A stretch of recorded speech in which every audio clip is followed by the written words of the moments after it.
Hey guys, it's Jolene from Smith's Nature Friendly Farms. I thought we'd have a quick chat, check in. We're going to check in on our single seed challenge. We're going to talk about the incoming weather. It's my favorite season in the south. It's tornado season. And we're going to talk about just a few things in the garden. Let's get started. All right guys, we have more yucky weather coming. So there are three things that I don't love about the south that we never had to deal with in Canada. Tornadoes, hurricanes, and fire ants. These things are not normal, but they are very normal in the south. Every season it seems to hit. There's tornado season, then we move all the way into hurricane season. And man, it feels like it doesn't end. So we got warnings for tomorrow. If you guys recall from some of my other older videos, if you're new here you may not, but from my older videos we lost our ASIM high tunnel to a kind of tornado weather.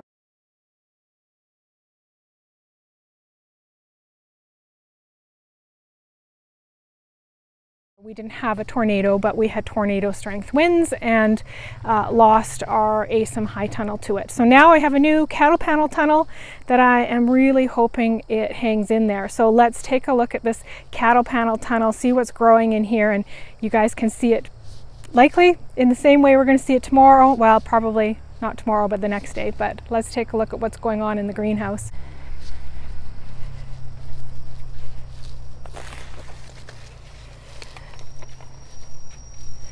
So I have all my beautiful tomato starts and cherry tomato starts and peppers, and this is probably the best tomato plants I've ever had this year. Like, look at these guys. I'm like, hey, this looks like they came from a nursery. I'm starting to get this planting thing. So I'm super excited about all these beautiful plant babies.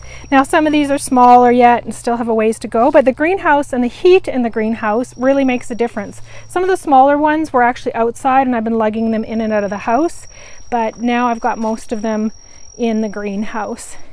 And we have a little bit of everything going on in here. Those are the moringas, so you guys can see them. I need to put them in a taller pot. Some of them have not done well. They've got little bits. So I'm still learning the moringas a bit. We have one of my experiments. We have an old cooler and we've got some, it's just filled with water. So it's kind of like a hydroponics, kind of a hybrid hydroponics, because there is dirt involved, but their roots will go down into the water. These guys are all from the last season and they made it through the winter somehow through the greenhouse. A lot of stuff didn't make it this year. We had troubles with heating. There's a video on that, but some plants did make it, and these guys are from last season. Same with that tomato plant. I can't actually believe this guy made it because it was one of the ones that we couldn't cover. We got some cucumbers growing, another tomato plant. That's my pineapple. Hopefully soon, maybe next year, I should see a pineapple out of that guy. I have some new grapevines that I need to plant and get in the ground. And lots, these are, I think that's a key lime, and those are kiwis. And we have a kefir, I can never say it right, you can tell by the double leaf. It's a kefir lime. And more seedlings. You can tell that I am tomato crazy. We will definitely have lots of cherry tomatoes at the farmers market this year. And something else I didn't feature was my husband put in a new window in the cattle panel high tunnel. So the video that I made showing you guys this beauty, the window wasn't in and now it's in, and it opens and it's got little slats in it to let air in, which is fantastic. All right, so now we're looking at it. Here it is. It's standing. I will be shutting it down tonight. I'll be closing that door tight, closing that window tight, so there can be hopefully no lift. And hopefully this guy can stand up to the weather that we get in the next 24 hours. Keep your fingers crossed for me, guys. All right, guys, for our single seed challenge update, we are on norm 2.0. So the original norm that we planted. So those of you who aren't following along, we are taking on the single seed challenge this year, and we are growing a yellow crunch watermelon. The reason why I want to grow this watermelon and focus so hard on it is because it's probably the last of the seed that I have. It's already a bit old. The germination rate was really poor on it. So I really want to grow this to get a watermelon to reseed and save the seed. And I really need to be better at saving my seeds so that I don't lose this particular variety, which I can't seem to find anymore. So we called the plant Norm. The first one I planted did not come to fruition. Norm originally did not germinate. So this is a second Norm, so Norm 2.0, and he is up. Norm also has some siblings, so I also have some backups in case something happens.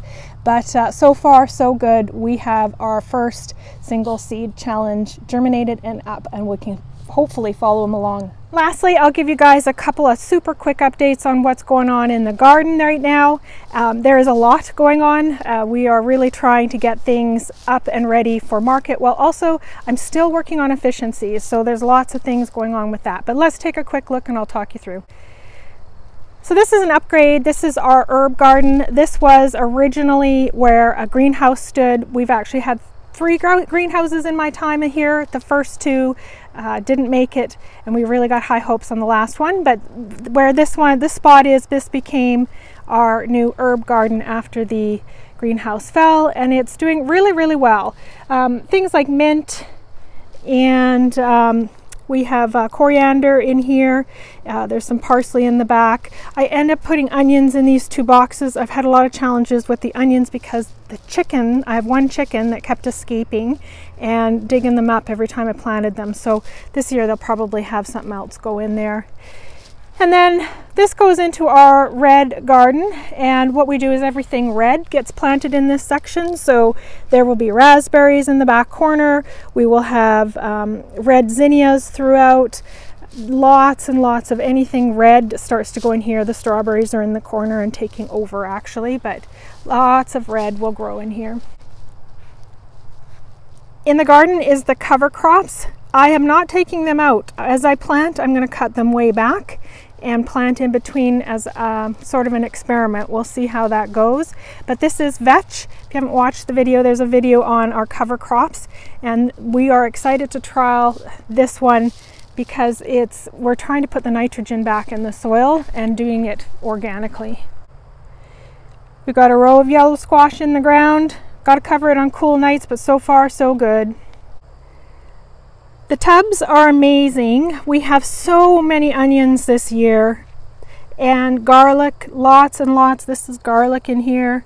This is onions. We have tons of onions. That's some celery in there. Some vetch and some of them, prepping them for tomatoes. But the pots are going very, very well. I'm super happy with them. The only challenge is I need to get water running up to them so that I can water them easily. I have a hard time getting to the back here because it's a long ways to the house to get to the hose. This is going to be the blue garden. It's currently under development. I'm going to add some whimsical items to it. I'll do a video on it along the way, but you guys can see that we've made use of blue bins basically, and anything blue we've kind of put it in one section, and I'm going to add some blue flowers, like probably a hydrangea, like a limelight, and put it up in the corner or something like that. So this will become eventually the blue garden. And this is our planter box section that's under development, and we are halfway there. We've got this section over here to complete. We're going to grow pumpkins in here this year because we probably won't have the boxes ready. We're going to have 1 more box put in for the sweet potatoes, but the rest of the boxes will probably take a bit. How I do it is I sell at the farmer's market. With our profits, we invest in wood or whatever it is that we're adding or want to invest in. Like I'd like to get a big tarp so that I can expand the no-till garden. So those are things that, you know, we sell at the farmer's market. Whatever I profit gets put back into the farming business. Even some fun zucchinis planted. And our rhubarb. I love rhubarb. I miss rhubarb. Back home we have rhubarb and it grows like a weed. It does not like the south at all, so I keep experimenting with different ways to try and make it grow, including a version as a house plant. That's one of the methods we're trying. All right guys, that's our mini update on the garden, the single seed challenge, and our inclement weather. If you are in the weather area, please be safe. And for everybody, be friendly, be kind.